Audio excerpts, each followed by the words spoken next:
Саламатсыңарбы, сүйүктүү окуучулар. Бүгүнкү тарбиялык саатыбыздын темасы ВИЧ-СПИДке каршы күрөшүү. Сабагыбыздын максаты ВИЧ-СПИДтин келип чыгуу тарыхын жана анын адам баласына тийгизген зыянын билесиңер, өз алдыңарча ой жүгүртүп, ден соолугуңарга кам көрөсүңөр. ВИЧ деген эмне? Көп адамдар ВИЧ менен СПИД оорусун бир оору деп эсептешет, бирок андай эмес. Ким ооруп калышы жана жуктуруп албоо үчүн кандай чара көрүү зарыл? ВИЧ – вирус иммунодефицита человека же адамдын иммунодефицит вирусу. Бул вирус адамдын иммунитетин зыянга учуратып, СПИД оорусун пайда кылат. Натыйжада адам иммунитети түрдүү ооруларга туруштук бере албай каза болот.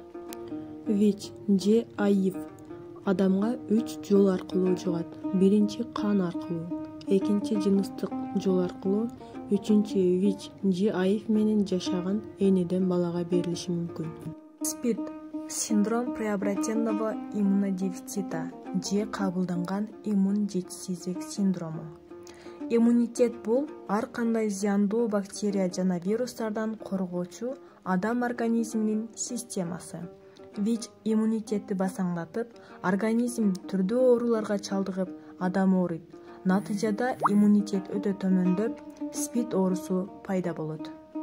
Эң алгачкы СПИД оорусу 1981 жылы АКШдан жай айында Гаити мамлекетинен келген эркек мейман жарандардан 5 учур далилденген. Дарт героин колдонгон гомосексуал, гемофилик адамдардан байкалган.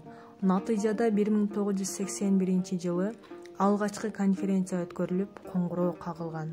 СССРде 1985 жылы чет элдик жарандан СПИДтин биринчи учуру катталган жана маалымат өтө жашыруун сыр катары сакталып, ал ачык айтылган эмес.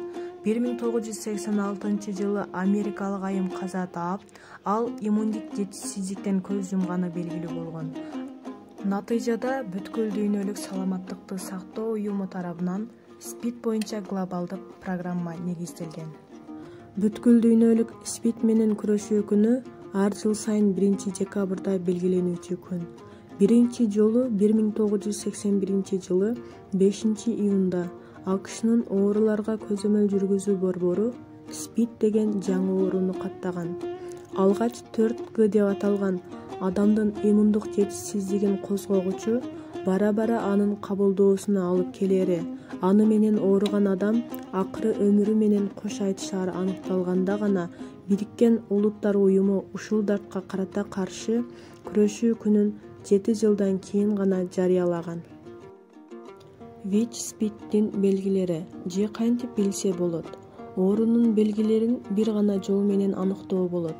ВИЧ инфекциясына кан тапшыруу керек. Ал үчүн каалаган ВИЧ-СПИД борборуна барып, анализ тапшыруу зарыл.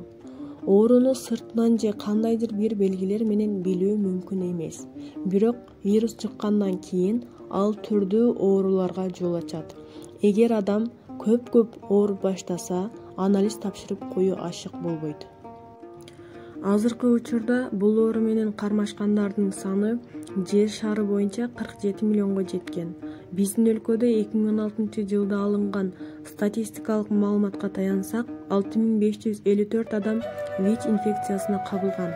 Ал эми каттоодон өтпөгөндөрдү эске алганда, болжолдуу бул сан 15-20 миң адам болушу мүмкүн. ВИЧ-СПИДтен жабыр тарткан адамдардын организми гана жабыркабастан, инсандын ички дүйнөсүнө дагы зыян алып келет. Мындай адамдын психологиясы өзгөрөт. Бүгүнкү күндө СПИДти дарылоо мүмкүн болбогондуктан, күн сайын оорулуулар саны өсүүдө. Буга байланыштуу ар бир инсан ооруну жуктуруп алуудан сактанса, ал анын жеке коомго кошкон салымы болот эле.